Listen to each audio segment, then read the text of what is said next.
지난주 맞나? 뉴스를 보니까 그 개그맨 허경환 있잖아요. 닭가슴살 사업을 한다며 요새. 되게 오래됐어요. 근데 그거 하면서 사기를 당했대요. 아, 최근에? 그거 이제 최근에 밝혔지. 그 사업 초기에 30억을 날렸대. 그러니까 30억을 자기가 빚으로 떠안았대. 사기를 당해서 동업자한테. 그래서 어떻게 했대요? 그래서 지금은 이제 어쨌든 극복을 하고 지금은 좀 사업이 괜찮다고 하는데 사기 얘기를 해보려고. 사기.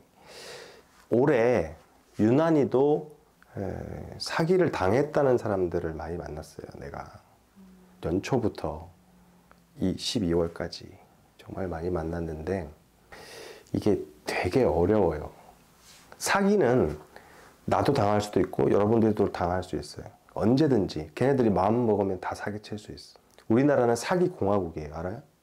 형사정책연구원 그런데 발표 자료를 보면 OECD 국 중에 우리나라가 사기 범죄율이 1위예요. 그만큼 사기가 많아.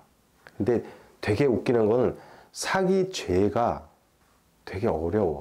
그게 우리는 사기라고 치는데 법률적으로 사기가 아닌 경우가 많아요. 형법 347조가 사기죄거든. 조문이 어떻게 되냐면 사람을 법조문이 정확하진 않아요. 근데 내가 기억하기로 대충 이래. 이게 형법에 나와 있는 사기죄예요. 이게 굉장히 단순한 문장이잖아요. 근데 우리가 사기를 당하면 상대방을 사기죄로 고소를 했을 경우에 죄가 성립이 안 되는 경우가 굉장히 많아요. 우리가 상식적으로는 사기인데 법률적으로는 사기가 되게 어려운 구성 요소가 까다로운 죄거든. 여기서 이제 기망이라는 단어가 이게 그냥 우리가 속인다는 뜻이에요. 근데 이 법률로 들어가면 단어 하나를 가지고 막 여러 가지를 다퉈. 그러니까 이거는 뭐냐면 내가 만약에 사람한테 돈을 빌려줬어요. 근데 그 사람이 돈을 안 갚아. 그럼 사기죄로 고소를 하지. 근데 사기죄로 성립이 안 되는 경우가 많아요. 형법상에서는. 왜냐면 그 사람이 돈을 빌려갈 때 기망할 의도를 갖고 있어야 돼. 나는 이 돈을 빌려서 갚지 않고 내가 꿀꺽 할 거야. 그걸 증명을 해야 되는 거야. 근데 빌려간 사람은 뭐라고 그래요? 갚으려고 빌려갔죠, 당연히. 근데 빌려가서 갚으려고 하니까 시간이 지날수록 상황이 안 좋아서 나는 갚고 싶지만 못 갚아. 이렇게 나온단 말이에요. 그래서 처음부터 그런 의도가 있었다. 이런 거를 다 증명을 해내야 돼요. 그래서 사기죄가 실제로 법을 다툴 때 사기죄로 구속시키기가 너무 어려워요. 그리고 죄도 1년 6개월 또는 벌금 2천만 원 이하. 굉장히 처벌이 약하죠. 근데 여기서 금액이 1억이 넘으면 이게 또 이제 가중 요소가 있어요. 특가법에 의해서 50억이 넘으면 또 얼마 징역이 점점 늘어나고 벌금이 더 늘어나고 이런 건 있는데 어찌됐건 사기죄로 사람을 집어넣는 거는 되게 어려워요. 근데 내가 연초부터 사기죄를 너무 많이 봐왔거든. 당한 사람을. 그래서 우리가 이제 오늘 십성에서 관성까지 나왔으니까 사기에 취약한 사람들 사주에서 이제 그런 걸 얘기를 해주려고. 취약한 사람이 있어요? 남의 말을 쉽게 현혹되고? 네. 그게 어딘가? 자, 사기죄가 유형이 굉장히 많은데 우리가 이제 지금 대표적으로 접하는 거는 텔레 뭐라고 그러지? 전화해서 뭐 협박하는 거 있잖아요. 당신 재물이 뭐 범죄, 피싱이 많은데 실제 피싱을 빼면 대부분의 사기는 우리 금융 전문가가 있으니까 폰지 사기예요. 이거 알죠? 폰지가 사람 이름이거든. 제가 남의 돈으로 이렇게 해주고 또 남의 돈 떼서 또 막 이런 거. 찰스 폰지라는 애가 이제 얘가 내가 알기로는 이태리 사람인데 미국으로 이제 이때 이민을 가가지고 그때 이 사람이 유명해졌어요. 이 폰지. 그 다음에는 사기들 다 폰지 사기가 되게 많아요. 얘가 이제 이제 우편을 사람들이 주고받을 때 이제 상대방이 나한테 회신을 줄 때 그때 이제 우편값을 안 들게 하려고 그 금액을 이제 그 안에 넣어갖고 보냈는데 이제 얘는 이제 그걸 가지고 차액을 어떻게 할 수 있다 뭐 이런 걸로 사람들을 현혹을 했어요. 근데 대부분의 폰지 사기들이 뭐냐면 그때 이제 유레아가 폰지 사기인데 유형이 이래요. 1,000만 원을 투자해. 지금 이율이 얼마 없잖아요. 내가 연 50%의 수익을 내줄게. 그러면 우리 계산하기 쉽게 48%라고 칩시다. 연 48%로 수익을 내줄게. 그러면 12개월이니까 월 4%의 이자잖아요. 월 4%. 그러면 1,000만 원 투자한 사람한테 매달 40만 원을 넣어주는 거예요. 그러면 사람들이 어떻게? 처음에는 야 이거 어마어마한 수익이잖아요 이게. 삼성전자, 애플 이런 데 영업이익률이 뭐 좋을 때 아까 물어보니까 20 몇 %래거든. 제일 글로벌한 회사에서 영업이익률이. 근데 다른 데 투자하는 것보다 이게 훨씬 이익이잖아요. 그래서 대부분의 사람들이 처음에는 소액을 넣어요. 근데 매달 40만 원이 들어오거든. 계속. 오 이거 괜찮네. 신뢰가 생기죠. 그 다음에는 자기가 가진 돈을 계속 더 넣어요 저기다가. 자기가 받은 이것도 또 저기다 넣어요. 그러면 점점 커질 거 아니야. 원금이 커지니까. 근데 이 폰지 사기는 A라는 사람한테 투자금을 받아서 기존에 있던 B, C, D한테 이자 수익을 계속 주고 있는 거예요. 이 투자 펀드가 실제로 어떤 서비스나 제품 생산, 경제 활동에 뭔가를 투자해서 거기서 베네핏을 얻어내는 게 아니고 그냥 금융 구조인 거예요, 이거는. A한테 받아서 기존에 있던 사람들한테 다 이자를 챙겨주고 있는 거예요. 그럼 이 사람들은 신뢰가 가니까 이 사람들의 원금을 자꾸 늘려나가겠죠. 더 투자를 하니까. 이러면 이 구조 전체를 보면 점점 커져요, 볼륨이. 그래서 어느 순간 많은 사람들이 들어와서 많은 투자금을 늘려놨을 때, 투자금을 막 부풀려 놨을 때 얘가 터트리고 튀는 거야. 이해는 돼요? 구조가? 근데 이게 구조는 이런데, 자 이렇게 하면 야 어디다 투자처라는 게 있잖아. 투자처로 현혹을 해요. 투자처로. 뭘 하냐면 사람들이 잘 모르는 분야. 올해 제일 유행했던 게 뭔지 알아요? 가상화폐. 가상화폐에 직접 투자하는 것도 있고, 가상화폐가 거래소에서 거래가 되는데 그거를 AI라는 머신을 통해서 여기서 저기까지 넣었다가 사고 팔 때 작은 수익이 저절로 생기는 그런 AI가 돌아간대. 가만히 여기다가 투자만 하면 AI가 우리가 자고 있는 동안 24시간 동안 이런저런 가상화폐를 넘나들면서 계속 수익을 낸다는 거지. 올해 제일 유행했던 거예요, 이게. 우리나라뿐만 아니라 중국, 동남아 전부 다. 또 있어요? 이런 거 말고. 사람들이 잘 모르는 뭐 자원, 해외 자원 개발. 그러니까 투자처를 여러 개로 해가지고 사람들을 현혹을 해요.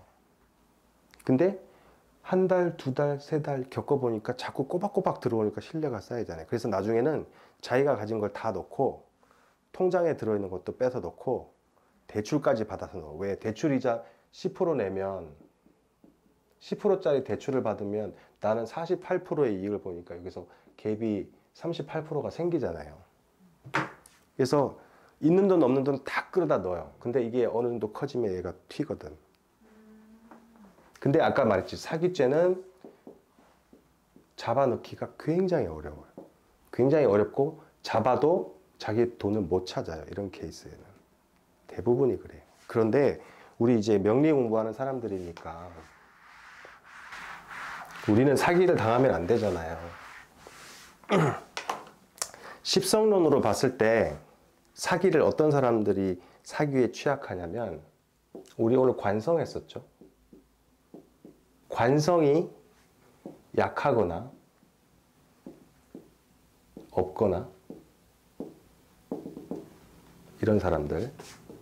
두 번째, 사주에 편재를 쓰는 사람들. 세 번째, 겁재를 쓰는 사람, 겁재가 있는 사람들. 이게 모두 다 해당이 되죠. 만약에 모두가 해당이 되면 절대로 이런 데 투자하면 안 돼요. 100% 당해.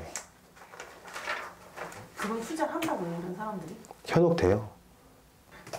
저 그런 거 당하네 하나 아는데. 그 다음에 또 있는데 이제 재의 사주에 자기의 재가 충이나 형에 걸려 있는 사람들. 운에 의해서요? 네? 운 때문에? 아니 뭐 성격 운도 있고 원곡도 있고. 근데 요거를 왜 그런지 설명을 할게요.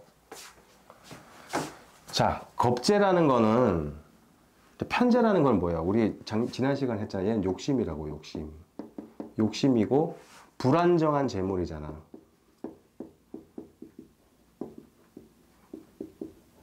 이걸 한마디로 말하면 투자라고 한다고 했잖아. 투자.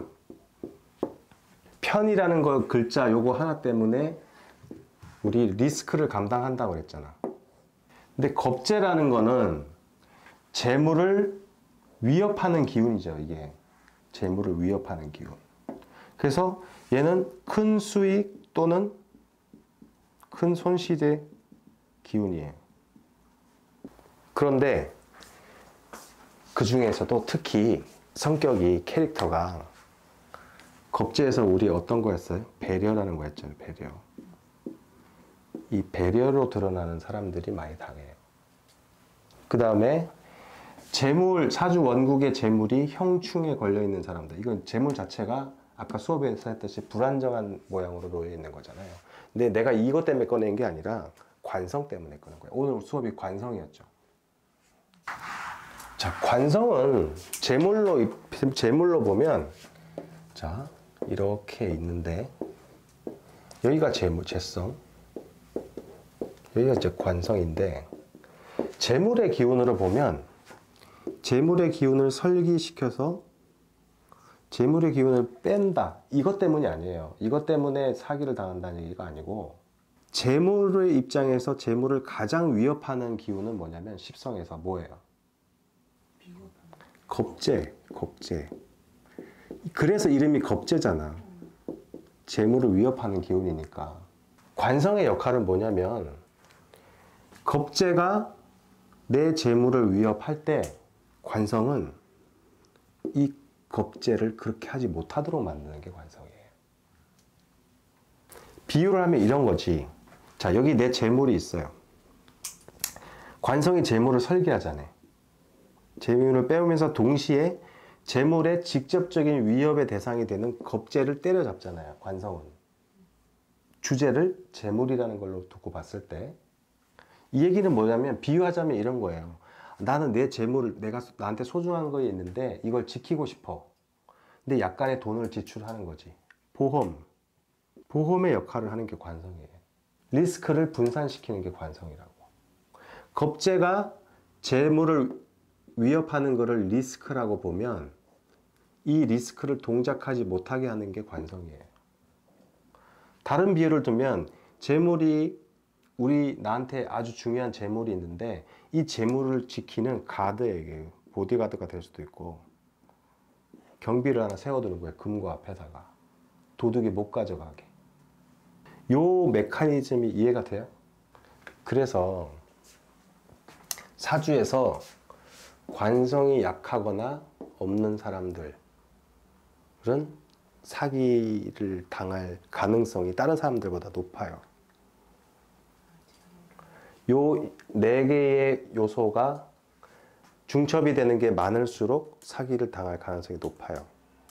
이거는 내가 올해, 뭐 작년도 그랬지만 올해 특히 많았는데 사기 당한 사람들 이렇게 그룹핑을 해보니까 그렇더라고. 이게 얼마나 사기가 우습냐면 사기 당한 사람 중에 한 사람은 이름만 대면 아는 투자 자문회사의 임원이에요. 이 사람은 원래 저기였어. 여의도에, 아직도 여의도인데 여의도에서 계속 펀드를 만지던 사람이에요. 근데 이 사람은 폰지 사기인데 어떤 폰지에 당했냐면 주식 폰지에 당했어요. 주식 전문가가. 그러니까 사람이 스마트하다 안 하다 이거를 떠나서 자기 사주에 이런 요소가 교집합이 많을수록 조심하셔야 돼요. 좋네요. 그쵸? 네. 없으니까 겁재가 들어오면 제를 해야. 요 구조죠. 요거의 사고 메커니즘이죠. 요거. 십성 공부는 이런 식으로 어떤 토픽을 놓고 저 구조를 자꾸 머릿속에서 그려가면서 하세요. 공부를.